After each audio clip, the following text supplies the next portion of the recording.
All right, y'all. We back for the last video. So basically, like I said, it was the pin or the little, chip that's on the side of the lamp right there, the lamp housing, the little circuit board or whatever you want to call it. I guess maybe, well, no, let me keep it like this. So I don't want to do landscape right now or horizontal or whatever you want to call it. But as you see, the TV is on.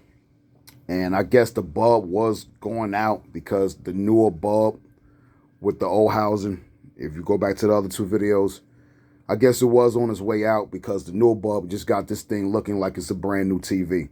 So, this is why these TVs are worth keeping around because, the bulb go out, you just change the bulb and it come back to life, man. And hopefully this bulb lasts 5 years, you know what I'm saying? And it's a Philips bulb too, even though I got it on a hookup on eBay. But yeah, man, you know what I'm saying? It's back to life. But like I said, the feedback. No, I'm not gonna be able to get all the way over here. Hopefully I can see, but the feedback is still coming from the door area. I can hear it when I get up on it. I don't hear it from a distance. I don't know, maybe it was always there, and I just never noticed it until, me repairing it or whatever the case be.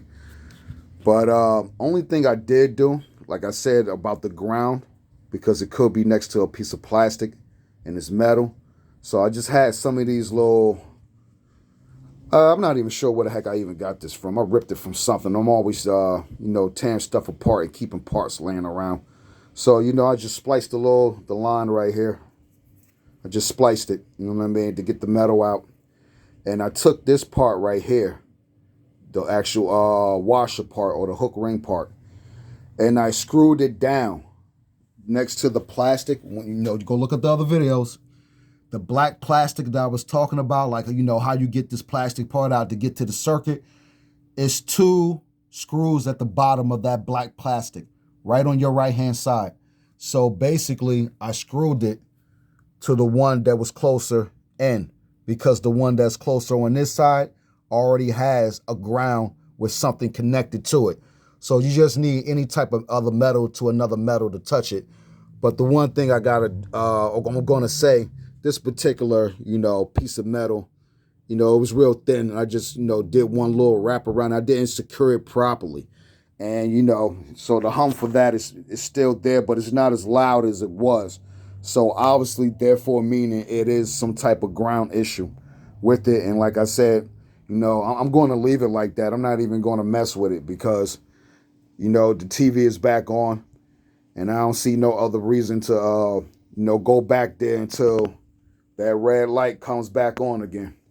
And, I cleaned it out, dusted it out, cleaned the fans off. Like I said, my particular issue wasn't a fan issue, whether it be for the lamp fan or the processing fan, which is right here in the middle of the television on the back.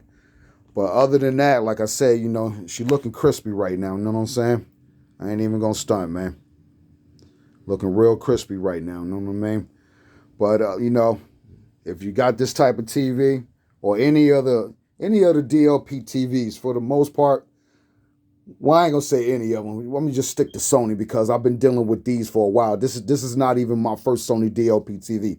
This is like my 5th one. You know what I mean? I done had a couple of them, and I done fixed a couple other people's DLP TVs too, Sonys. So for the most part, if you got one of these Sonys, and for the most part, it really don't matter what the model is. All the statistics with the red light or whatever the lamp light, the amount of times it's blinking, whatever the amount of times it's blinking, and whatever you read online, 9 times out of 10, yeah, that's the main issue. So also, other thing is, I said about the my door, I must have dropped that thing or something because the little pin that pushes in, it was clearly like broken, man, or like damaged or something. So I might look into getting another door just to replace that door on that note. But, like I said, why even go through all that or even looking for another circuit part? Being that with everything that's going on with the shipping right now, it's not even worth looking for. But obviously, maybe around, if this thing lasts up until Black Friday, the bulb, I'll probably look for a circuit part then to replace it. But, it's just a push pin sensor thing. I keep meaning to put in the description of that little Indian kid video that was talking about the lamp housing and, the particular circuit. But he had a different model. But obviously, it's still the same thing, as I said, 9 times out of 10, whatever you read online about these Sony DLP TVs, that is the issue. So, just take your time, research, find your model, and just go through the steps. Look at people's videos. There's a ton of people's videos out here that you can watch.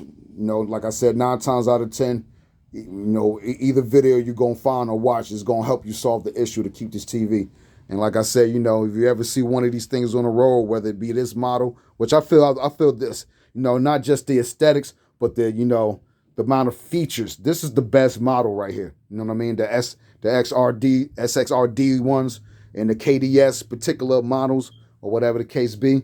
And like I said, I saw a 70-inch trim. I saw a 70-inch trim on this. This is a 50 model right here. I saw a 70 for sale for it's like the person wanted like $200 for it. And they had the original same stand and everything. I said, damn, that'll be gangster, yo. I'll get 2 TVs in the studio, you know what I mean? With the same exact TV. But I said, in a way, these are kind of old. Who knows what the wear and tear was on the other TV, even though it looked really, really clean, you know what I mean? In the eBay pictures I saw. And then I thought about I'll take the 50 and put it in a smaller production room of the studio and take the 70 and put it here in the actual studio recording room. And it'll work out. But I said, nah, I let it go. But now that I'm thinking about it, I should have got that shit, yo. You know what I'm saying? I should have went and bought it. But I still got a hell of a deal on the other television that I got. You know what I mean? Which I'll show you that. So I still got a hell of a deal on this Sharp Aquos right here. Wound up giving the dude, I think I gave him like $100, man. I think he won like 150, 125. I might have given him 125. I'm not even sure. But it's a 52-inch Aquos, Sharp. It's still in great condition, you know what I mean? And, the stand that it's sitting on right now, I wound up getting it from a guy in Queens. This is an official whaling stand too.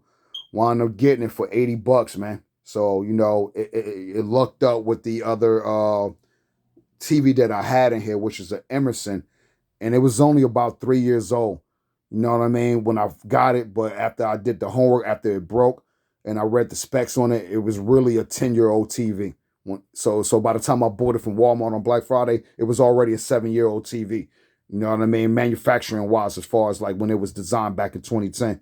And even if they made it brand new that year, when I bought it on Black Friday 3-4 years ago or whatever it was, the parts and the technology itself was already old on it. But that's another reason why I said I'm trying to hold on to, Big Baby in the other room, trying to hold on to Big Baby right here in this room. So like I say, I ain't gonna hold y'all too much longer. Just try to find a way. If you hear the feedback humming, just try to ground it down some way, somehow. Maybe I'll figure it out later on, or maybe go get back into it. But the way this picture looking right now, I feel like I'm already in the 8K theater, man. So I ain't gonna do too much to it. Like I said, just take your time. Be careful with that little circuit piece on the side, the black button, because it's very, very fragile, especially if it's never been replaced before. Sony, if you're looking at these videos, man, I think you guys should, from an environmentalist standpoint, you know what I mean? Because you are a company that produces products that wind up in the environment. You should find a way to find these TVs and try to find a way to refurbish them and then turn around and resell them. You know what I mean? Get them on. If anybody, you could go on eBay and Craigslist and all these other places.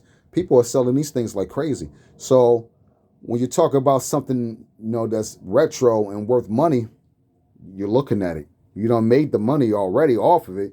You could probably redo it again. So I'm just giving you an idea, just to keep these things out of a landfill. Same thing with the stands. The stands are built great. That's why the price of those stands back then, they were $500 a stand. We get it, Sony. You know what I mean? We get it, man. So if you find one of these TVs, snatch it off the road, fix it up, you have a TV forever, man. No lie on that one, man. Seg one, peace out.